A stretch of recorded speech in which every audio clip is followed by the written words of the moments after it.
The majority of the $1.5 billion in recovery funding and in-kind services pledged at Hurricane Dorian conference comes from one company alone, at least a majority of it. The details to be revealed tonight. Good evening, everyone. I'm Clint Watson. Welcome to the show. Well, to break this all down, the majority of the Dorian pledge donation is a proposed public-private partnership between government and a private company. According to government, the $1.5 billion in pledges came from the donor conference. However, tonight we understand the majority of that is from a proposed public-private partnership between the government and a company called P3 Group Incorporated that was being negotiated before the donor conference. But this partnership will not be donated funds, but indeed an agreement where government will repay the money, some $975 million. To discuss this and what it means tonight, please welcome my guest, P3 Group Incorporated President and CEO, Dean Brown. Welcome to the show, sir. Great to have you. Thank you. Happy to be here. Let's talk a bit about, obviously, the funding to rebuild in Hurricane Dorian, because we recognize the devastation of this storm and what it did to the people of Abaco and Grand Bahama. And of course, the conference yesterday was designed to be able to attract people to donate to this cause and to be able to help with funding. And so when we heard government come back and talk about 1.5 billion pledges toward that effort, people kind of said, okay, wow, that conference was successful. We're understanding now that the majority of that pledge comes from your company. First of all, talk a little bit about why your company is willing to go into partnership with nearly $1 billion. Sure. First of all, we develop public and private partnerships throughout the United States. And the type of projects that we take on are projects that are really what we call social infrastructure, meaningful projects that transform communities, that have a high impact on the community and help them actually go into a different direction. So as part of our just corporate social responsibility, these are the type of projects that we identify with. So after following the story with Dorian, actually coming over right after the storm and providing aid to some shelters and orphanages, we felt that it was a really good opportunity to provide a public-private partnership model to a developing island state that would not go against their national debt. So obviously the challenges that the country face, as with a lot of cities and municipalities and government agencies within the United States, is how do you deliver meaningful, essential projects to your citizenry without escalating your debt or controlling your bonding and general obligation capacity. So our model provides 100% of the capital.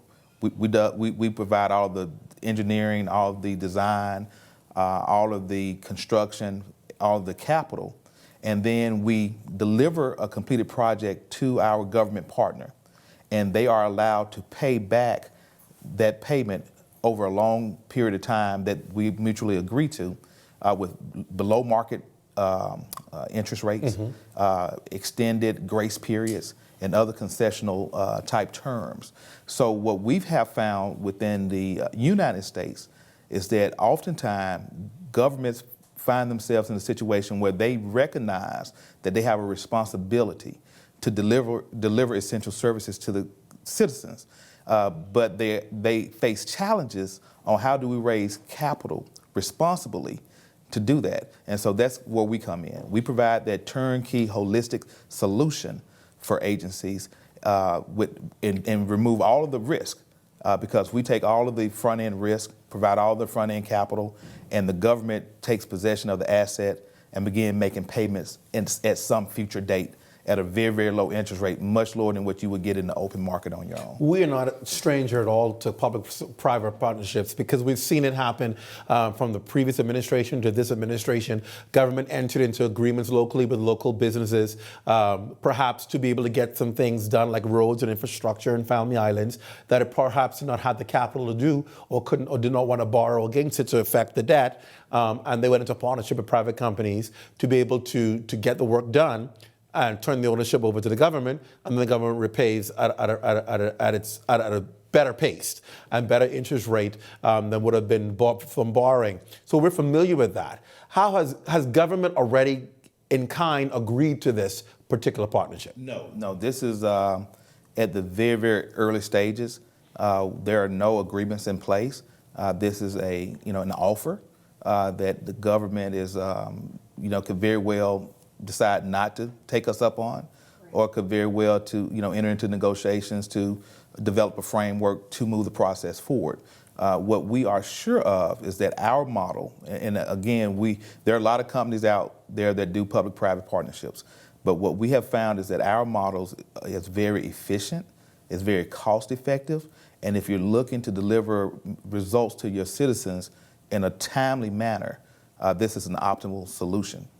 Why would the government then, if they've not made a final agreement with you, include this amount into their 1.5 billion total at the donors conference? Do you believe that's being misrepresentative, or do you believe it's just giving a figure? Because when we hear 1.5 billion in figures of donations or people who are willing to assist in kind, we're thinking this is what is readily available to the government. Oh, absolutely not. That's not a misrepresentation, and I'm not sure if you had the honor or the privilege of attending the conference.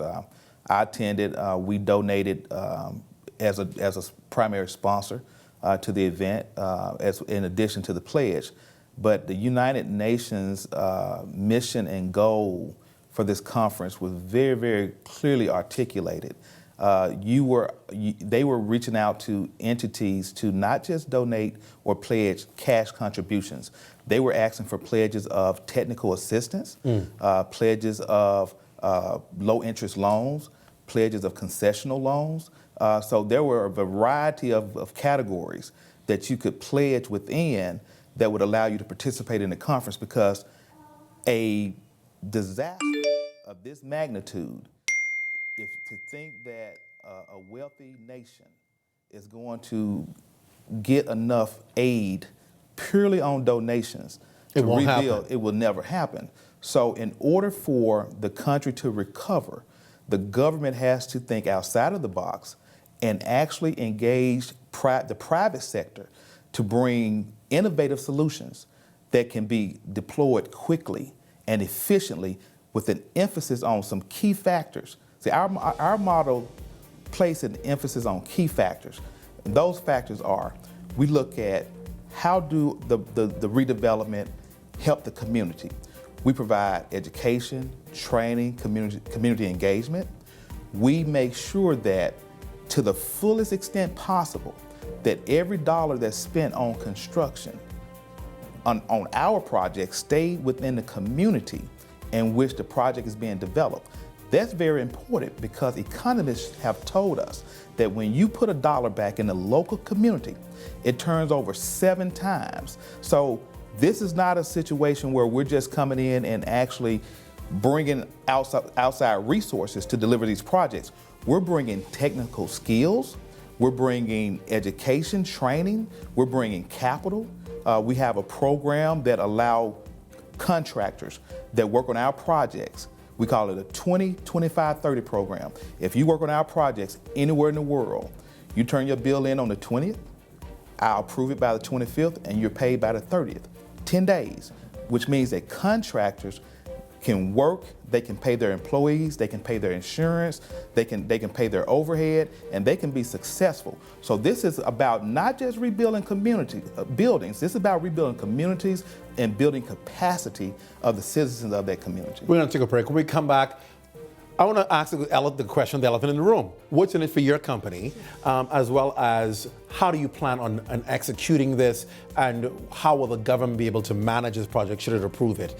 We'll talk about that when we come right back. You're watching me on the headlines. We're back after this. Stay close.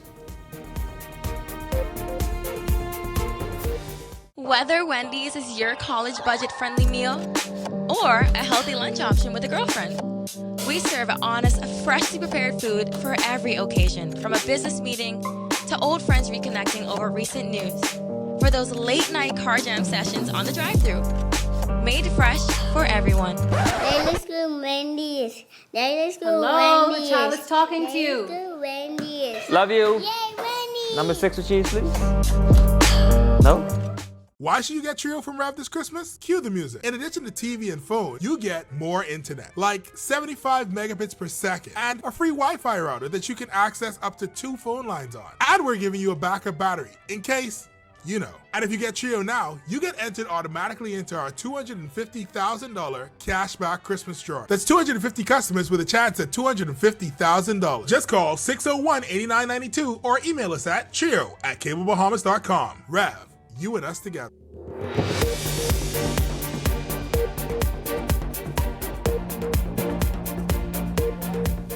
Welcome back to Beyond the Headlines. My guest tonight is Dee Brown. He is the president and CEO of P3 Group Incorporated, who has pledged or presented, for lack of a better word, a proposal to government for $975 million to help in the rebuilding process, a public-private partnership they're hoping to enter with the government to rebuild and to get things up and running, and the government can repay over a period of time.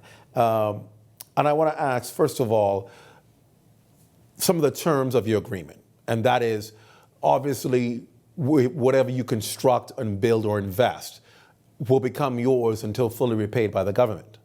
Correct? Correct. So once government, how does that work? Once government pays, you explain to me your terms. We use a lease purchase agreement. In the United States, we operate under an IRS code that allows us to use tax-exempt lease purchases. But in this scenario, it would be a lease purchase agreement in which the lease would function as a mortgage would function. It would have an interest rate. Payments would be amortized in the lease. So it builds equity, just like a mortgage. And at the end of the term, the government pays $1 and the asset is theirs. It functions as ownership unless there's a default. So once that asset is turned over to the government, although it's pursuant to a lease agreement or lease purchase agreement in this case, it functions just like true ownership. There's a fiduciary or a trustee that collects payment from the government and pay our bond holders. And it functions just as a regular loan would function. And at the very end of that term is a $1 buyout. So you said that some $670 million will be set aside for healthcare funding to rebuild hospitals, medical facilities. Yes. So until the government pays off that amount, those healthcare facilities, hospitals, and medical facilities will be owned by who? By an entity that we established to hold, a separate entity to hold that asset. And once the government pays off that debt, then it will become the government's property. Title would transfer. What about any funding or operational responsibilities? Would your company be involved in that as to determine, for example, if you rebuild clinics, can you decide that you want to charge on health care for those clinics? No, we would have absolutely no control. This is essentially a real estate lease purchase agreement where we would transfer the asset to the government. They would operate it. They would manage it. We would have absolutely no input or oversight on that at all. What about land? Are you just taking ownership of the rebuilding process, or would the land, obviously these structures are being building on, will belong to you as well? No, so the land could be conveyed in multiple different formats. It could be leased on a lease that's run. The property leased to you to build? It could be leased to us to build, and we would construct it and lease it back with the improvements. So it could, in that instance, that's a lease back, or it could be sold to us for a nominal fee, constructed and lease it back to the government, and that's a sale lease back. Do you think the government will be particularly interested in selling property to a foreign entity? Well, of course, those items are negotiable, right? Everywhere you go, not just here in the Bahamas, but in the United States, every government has their way of wanting to execute the transaction. Those are contractual terms that are totally negotiable. So there's not a fixed way that it has to be done. There's not a particular way that's more advantageous to us as a company than the other. So to that extent, these partnerships are designed to create a win-win scenario. It's not designed to be one-sided. So when how do you win? We know how the government would win, how we the people would win. Obviously, having these structures rebuilt and restored without any expense to the government initially. How would you win? We are developers that oversee the entire project. So our fee is included in the final price. So that agreed upon price includes our fee. But Clint, you have to look at the big picture, okay? Right now, the Bahamas is spending $500 million a year sending patients to Florida. This storm, despite how devastating it was, how unfortunate it was, this has created a unique opportunity for the Bahamas to create a world-class healthcare system that can divert hundreds of millions of dollars from the United States back to the Bahamas. Now, we're going to build these structures one time. That $500 million that's being sent to the United States is going annually. This is a unique opportunity to build a first-class healthcare system that can not just serve the Bahamian public, but people all around the world. So this catastrophic event has created that unique opportunity, and the funding is available to make that happen. One of the things I'm thinking about, because it sounds wonderful when you talk about building state-of-the-art healthcare facilities. But if you know anything about the Bahamas, you see right now that our challenge is with right now the critical personnel. You see battles going on right now with doctors about getting compensation for what they worked. We have shortages in nurses. How do we staff these facilities to ensure that they're first-class, world-class facilities? Because you can build a building and there's nobody there to operate it. We see that right now in some of our clinics. The one in Zuma, they have a beautiful mini hospital there, but not enough staff, critical staff, to fill the critical areas that they need. How do we ensure these facilities don't just sit there as monuments, but can actually operate and provide the first-class service we need? Sure, and Clint, I don't set myself out to be an expert at operating hospitals, but what I can tell you is that there have been successful models created, and so typically what we always do as a firm before we go into any type of operation and maintenance scenario, we look at what the best practices are. So I think that some of the things you would have to account for in order to attract quality personnel would be access to housing, to quality housing, because there are nurses and doctors that travel and provide medical care, but if they don't have clean, affordable places to live when they come, then they probably won't take a travel assignment to that particular area. So while I'm not an expert at operating healthcare facilities, I can tell you that if we look out and look at best practices, which we have a team that's highly qualified that will look at those models and make those opportunities available to the government if they take us up on that opportunity to incorporate things that will attract doctors. So if you have a struggling and below par healthcare facility, if LeBron James don't want to go play for a losing team, right? Your top talent want to be on a winning team, right? So we have to create a winning program, and understand that you're not just looking at providing health care to the patients, but also you have to have facilities and housing to staff your personnel. So just off the top, that would be one of the things I would think would be critical. We're going to take a break, obviously. When we come back, I want to talk about the government's decision. And obviously, we know where you stand. Where does our government stand? And is this the right kind of partnership? And what kind of assurances would the government need to have to know that this is not just another company preying on the vulnerability of a country that needs help, and saw an opportunity to be able to take some things that they could get access to? That's just reality thinking. I want to put that question to you when we come back in our final segment. We're back after this. Stay close. For top-notch laboratory services, check out Premier Clinical Laboratory. Performance is our reputation. Our mantra, testing done right, assures professionalism, accuracy, efficiency, and confidentiality. We offer a gamut of tests in all laboratory disciplines: cholesterol, blood sugar, PSA, STD, DNA, annual profiles, school physicals, job physicals, and medical laboratory testing, just to name a few. Credit cards, insurance cards, including NHI, are accepted.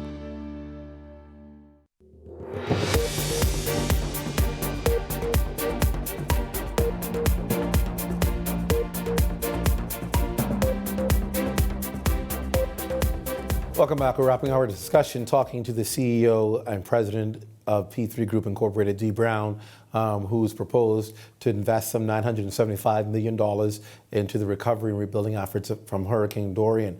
I didn't ask you before, but is your focus just Abaco, or is it Abaco and Grand Bahama? Sure, Abaco, Grand Bahamas, and if there are other areas that the government have needs that can be addressed as part of this structure, we're open to that as well. So we're here to be a solution and to help and to show the government and the people that there are mechanisms out there that can get you on the road to recovery a lot quicker.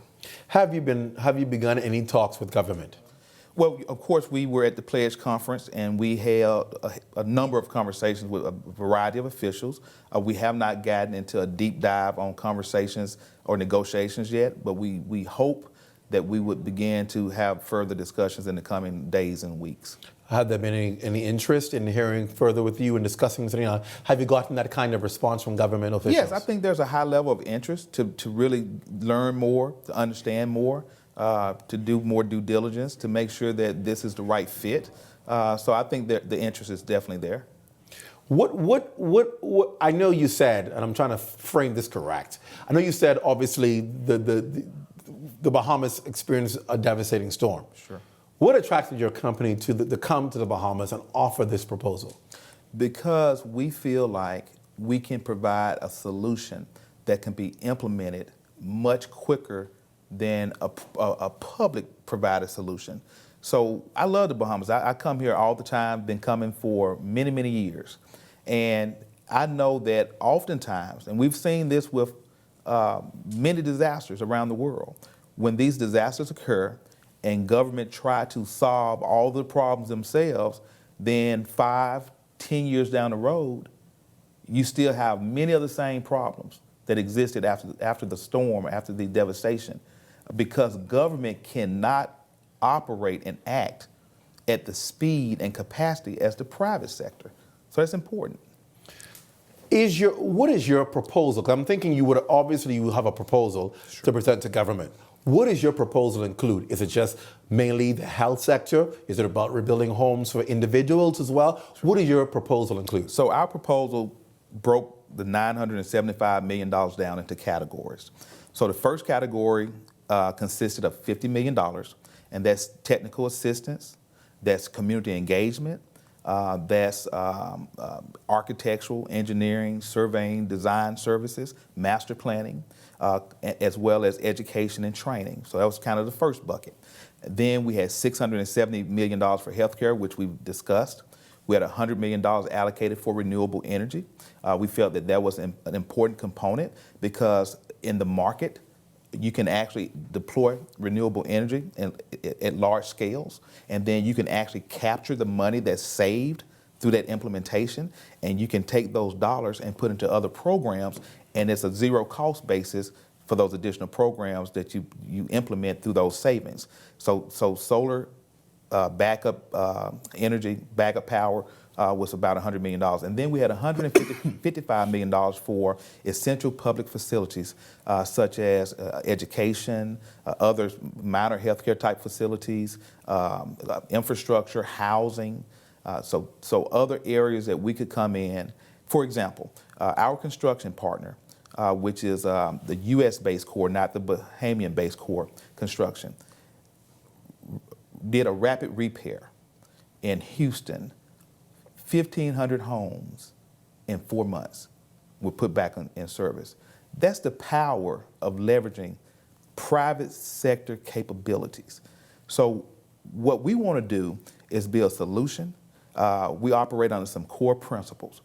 We define the problem collaboratively using a holistic approach with all the stakeholders, because remember, this is not our project. At the end of the day, whatever comes out of this proposal or pledge belongs to the people of the Bahamas. So we use a collaborative, holistic approach to define the problem, right? And then once we define that problem, we use best practices to develop, right? Develop sustainable, efficient solutions.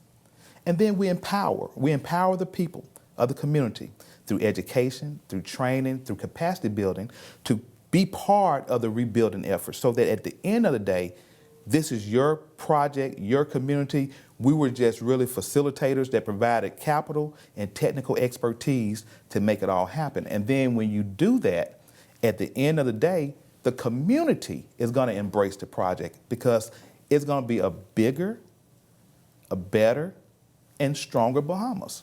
What time frame are you looking at for this project?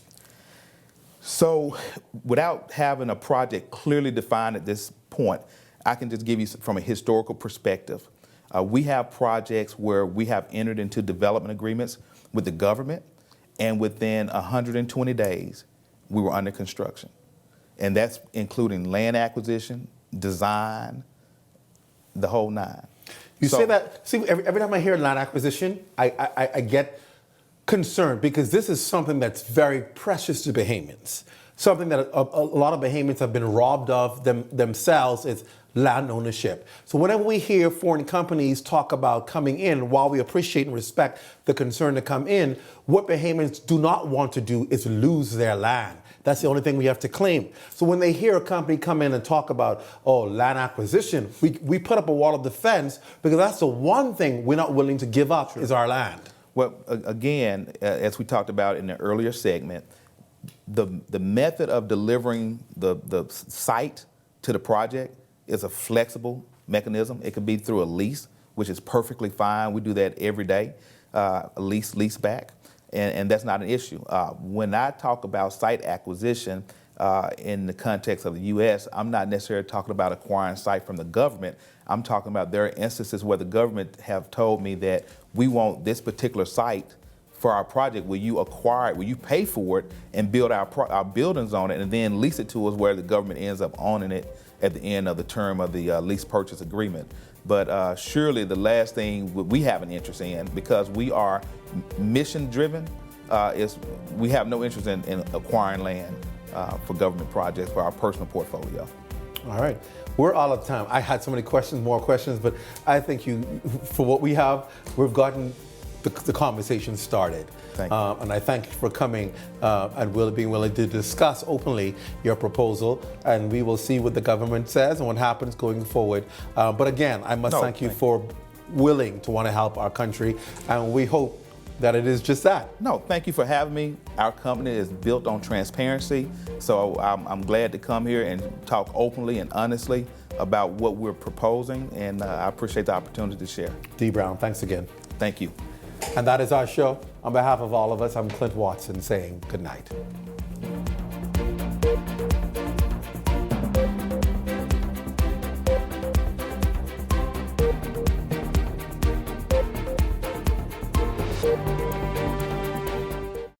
If your dog can dream it, Purina Pro Plan can help him achieve it.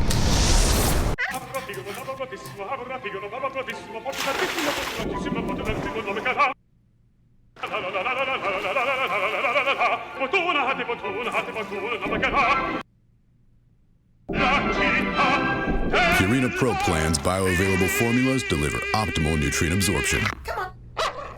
Purina Pro Plan, nutrition that performs.